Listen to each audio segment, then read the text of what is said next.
Do you have a pillar of stability? Shui Feng. February 14, 2022.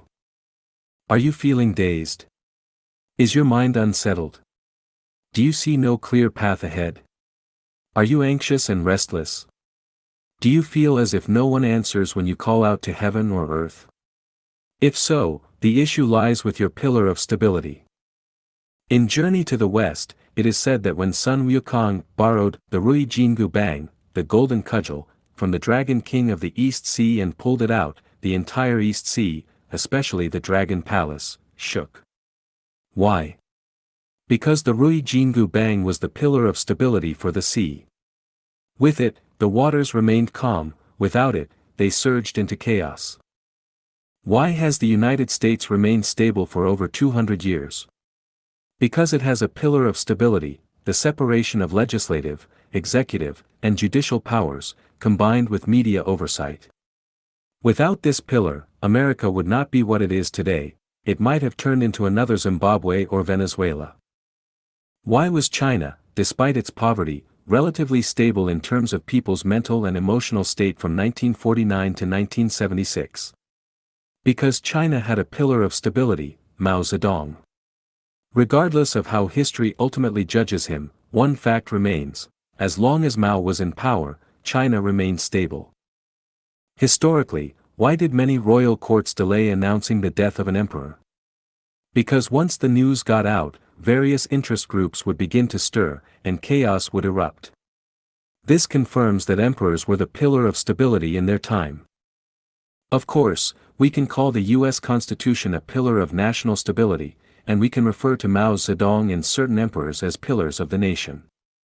But now, I want to highlight another type of pillar, the pillar of the heart or pillar of the mind, which can also be called a pillar of stability. So, do you have a pillar of stability? For devout Christians, Jesus Christ is their pillar of stability. For Buddhists, Siddhartha Gautama, the Buddha, is their pillar of stability. But for some people, money is their pillar of stability. As long as they have wealth, they feel secure, but once they lose it, their emotions and mental state become chaotic. For others, power and status serve as their pillar of stability; without them, they feel lost and unanchored. Some find their pillar of stability in their careers; they stay busy and fulfilled in their daily work, striving toward a goal. But if their career suffers setbacks or even collapses, their entire spiritual foundation crumbles. With a pillar of stability, the mind remains steady; it can be said that effort has direction, and striving has a future. But without it, the mind becomes disoriented, effort lacks a goal, and progress has no direction. Now, let's reflect: what should a person take as their pillar of stability? If you see your spouse as your pillar of stability, then any change in them will shake your emotional world. If you see your profession as your pillar of stability, then losing your job will feel like the sky is falling. If you see wealth as your pillar of stability, then losing money will leave you completely unmoored. If you see your current career as your pillar of stability, then as times change and circumstances shift, any setback or business failure will leave your world shrouded in darkness.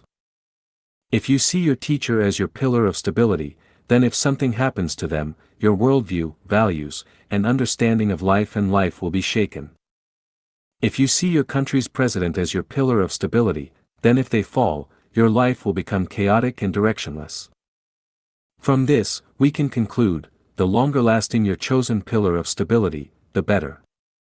The shorter its lifespan, the more unreliable it will be. So, what is your pillar of stability?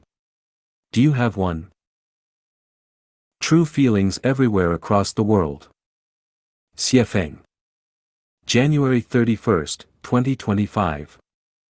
Having journeyed through more than 60 cycles of spring, summer, autumn, and winter, I have walked this path wrapped in true feelings.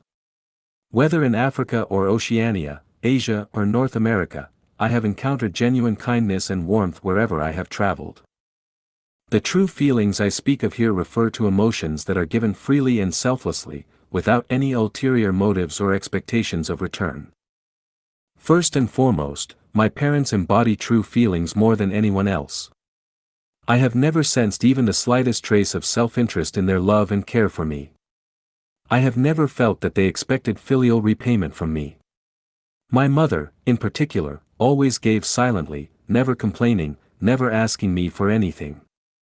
In my heart, my parents are like two Buddhas. Among the most unforgettable friendships in my life's journey are those with Xue Binyi and Lu Jinkai. Their kindness toward me was crystal clear and pure, without the slightest impurity. Whenever I recall the countless things they did for me, I feel deeply ashamed, as their noble character is far beyond my reach. In moments of hardship, thinking of them fills me with strength. They are a vast source of spiritual energy within me. When I think of my elementary school teachers, as well as those from middle school, technical school, college, and university, I feel the depth of their sincere dedication. I never did anything for them, yet from them, I received an endless wealth of knowledge and spiritual nourishment. Throughout my journey, true feelings have surrounded me like a protective halo. There was a classmate in middle school, a few black employees who worked for me in Africa, the newly appointed police chief and officers in Linsong during the construction of the fourth home of Lifechanyuan community, as well as the handsome police officer and the public security director in Xinjiang during the construction of Geyser home. Thinking of them, I am deeply moved by their sincerity. Of course, the true feelings of the Chanyuan celestials in Lifechanyuan are even purer, completely untainted by any self-interest. Just like my 2 elder brothers and 3 younger brothers, they have never sought anything from me, only offering me respect and heartfelt sincerity. Oh, heaven! What have I done to deserve so much true kindness, more precious than gold 1,000 times over, throughout my life's journey? My life experience has taught me that true feelings exist everywhere in the world. True feelings are priceless, they are the most valuable spiritual wealth in life. The lesson I have learned is this: on life's journey, whenever you have the chance to meet someone, whether it be your parents or children, brothers or sisters, childhood friends, teachers or classmates, colleagues or superiors, or even a romantic partner, never calculate, never scheme. Even if the person you meet is not a good person, as long as they have not harmed you, offer them your genuine feelings. The greatest regret in life is betraying or failing to cherish true feelings. Give your true feelings freely, and leave everything else to Tao. Never blame others.